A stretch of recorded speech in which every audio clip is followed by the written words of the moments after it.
Hi everyone, అందరికీ నమస్కారం అండి. నేను మీ అనూష. ఈరోజు మన అనుశ్రీ ఛానల్ ద్వారా సాబుదానా సగ్గుబియ్యంతో మంచి snack item, evening snack item తీసుకొచ్చేసానండి. It's very tasty, healthy. సగ్గుబియ్యం ఆరోగ్యానికి చలవ చేస్తుంది.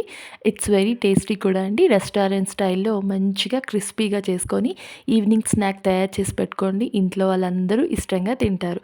ముందుగా ఓవర్ నైట్ సోక్ చేసిన సగ్గుబియ్యం 2 కప్పులు తీసుకున్నానండి ఇక్కడ. తర్వాత ఇంగ్రీడియంట్స్ చూసేద్దాం. ముందుగా 2 మీడియం సైజ్ బంగాళదుంపలను ఉడికించి ఈ విధంగా ఒక కప్పులో వేసుకున్నానండి. తరువాత పచ్చిమిర్చి 4-5 అవసరం పడతాయి. తరువాత జీలకర్ర ఒక 2 టేబుల్ స్పూన్లు సరిపోతాయి. గుప్పెడు కరివేపాకు, గుప్పెడు కొత్తిమీర, మీ దగ్గర ఉంటే పుదీనా కూడా యాడ్ చేసుకోండి. ఫ్లేవర్స్ బాగుంటాయి ఆకులు వేసుకుంటే. అంతే అండి. తర్వాత ఉప్పు రుచికి సరిపడినంతగా, ఆయిల్ డీప్ ఫ్రైకి సరిపడినంతగా. ఈ విధంగా మనం ముందుగానే ప్రిపేర్ చేసి పెట్టుకుంటే ఈజీగా స్నాక్ ఐటెం 10 మినిట్స్లో చేసేసుకోవచ్చండి. అంతే. ఈవినింగ్గా ఈ రోజులలో చలికాలంలో ముఖ్యంగా ఈ సగ్గుబియ్యంతో స్నాక్ చేసి ఒక్కసారి చూడండి. It's very tasty, easy procedure. మనకి సింపుల్గా అయిపోతుంది. ఆఫీస్ నుంచి, స్కూల్ నుంచి పిల్లలు రాగానే మీరు ఈజీగా ఈ స్నాక్ చేసి పెట్టండి. యమ్మీగా టేస్టీగా ఉంటుంది. మొదటగా పచ్చిమిర్చిని ఈ విధంగా ఒక మిక్సర్ జార్లో 4-5 తీసుకొని 1 టేబుల్ స్పూన్ నేను ఇక్కడ ఉప్పు వేసి కచ్చా పచ్చాగా పేస్ట్ చేసి పక్కన పెట్టుకోవాలి. తర్వాత ముందుగా మనం ఓవర్ నైట్ సోక్ చేసినటువంటి సగ్గుబియ్యంలో ఉడికించినటువంటి బంగాళాదుంప ముక్కలను వేసేసి పచ్చిమిర్చితో ఇందాక పేస్ట్ చేసాం కదా కచ్చా పచ్చా, దాన్ని కూడా వేసేసాను. తర్వాత మంచిగా నీట్గా శుభ్రంగా కడిగి పెట్టినటువంటి కరివేపాకు ఆకులు గుప్పెడు, కొత్తిమీర ఆకులు గుప్పెడు, మీ దగ్గర పుదీనా ఉంటే యాడ్ చేసుకోండి. తరువాత జీలకర్ర ఒక 2 టేబుల్ స్పూన్లు వేసాను. ఇవన్నీ వేసిన తర్వాత ఒక చిన్న టేబుల్ స్పూన్ అల్లం వెల్లుల్లి పేస్ట్ వేసుకోండి, మంచిగా ఉంటుంది ఫ్లేవర్. తర్వాత చిటికెడు పసుపు వేసి నేను చూపిస్తున్న విధంగా తడుపుకోవాలి. నెమ్మదిగా, మరీ ఎక్కువగా తడపకుండా, పిసకకూడదండి మరీ ఎక్కువగా, కొంచెం కలుపుకుంటే సరిపోతుంది. వాటర్ ఏం యాడ్ చేయాల్సిన అవసరం లేదు. ఇక్కడ మనం ఆలు వేసాము ఉడికించి కాబట్టి దాంతోనే మనకి మంచిగా మెత్తగా అయిపోతుంది. వాటర్ వేయకండి ఇంకా. ఓకేనా?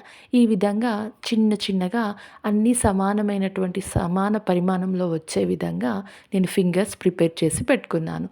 తరువాత ఒక కడాయి తీసుకొని స్టవ్ ఆన్ చేసుకొని హీట్ అయిన తర్వాత డీప్ ఫ్రైకి సరిపడేంతగా ఏదైనా ఆయిల్ తీసుకొని, ఆయిల్ హీట్ అయిన తర్వాత నెమ్మదిగా ఈ ఫింగర్స్ మనం ముందుగా ప్రిపేర్ చేసి పెట్టాం కదా, వాటిని నెమ్మదిగా వేస్తూ 2 సైడ్స్ టర్న్ చేసుకుంటూ క్రిస్పీనెస్ వచ్చేంత వరకు ఫ్రై చేసుకోవాలండి. మీడియం ఫ్లేమ్లో స్టవ్ ఉంచేసుకోండి. ఫ్లేమ్ ఎక్కువగా పెట్టకండి, మాడిపోతాయి, లోపల కొంచెము ఉడకదనమాట. మంచిగా మీడియం ఫ్లేమ్ ఉంచేసుకొని 2 సైడ్స్ టర్న్ చేసి క్రిస్పీనెస్ వచ్చేంత వరకు మనము కుక్ చేసుకోవాలి. తర్వాత సర్వింగ్ ప్లేట్ తీసుకొని దాంట్లో ఒక టిష్యూ పేపర్ యాడ్ చేసుకొని ఎక్సెస్ ఆయిల్ అంతా మనకి అబ్జర్వ్ చేసుకోవడానికి టిష్యూ పేపర్ కంపల్సరీగా మనము డీప్ ఫ్రై చేసినప్పుడు ఉపయోగించుకోవాలండి.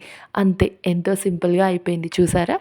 ఇంకా మిగిలిన వాటిని కూడా నేను ఆయిల్లో వేసి డీప్ ఫ్రై చేసుకున్నాను. లైట్ గోల్డెన్ కలర్ వచ్చేంత వరకు ఈ విధంగా కుక్ చేసుకొని ఫ్రై చేసుకొని సర్వింగ్ ప్లేట్లో వేసేసుకోవడం అంతే. దీంట్లోకి టమాటో సాస్ అయినా కెచప్ అయినా మీ దగ్గర అవైలబుల్గా ఉంది వేసుకొని తినేసేయండి. వేడి వేడిగా ఈ చల్లటి సాయంత్రాల్లో తిని చూడండి, పర్ఫెక్ట్గా ఉంటుంది. ఎలా కుదిరిందో నాకు కామెంట్ సెక్షన్లో కూడా తెలియజేయండి. సాబుదానాతో ఒక మంచి స్నాక్ ఐటెం మీరు కూడా ట్రై చేయండి ఈరోజే.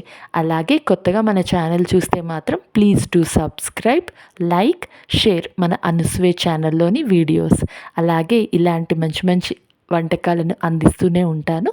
మీ అనుస్వే ఛానల్ ద్వారా మీ అనుషాని.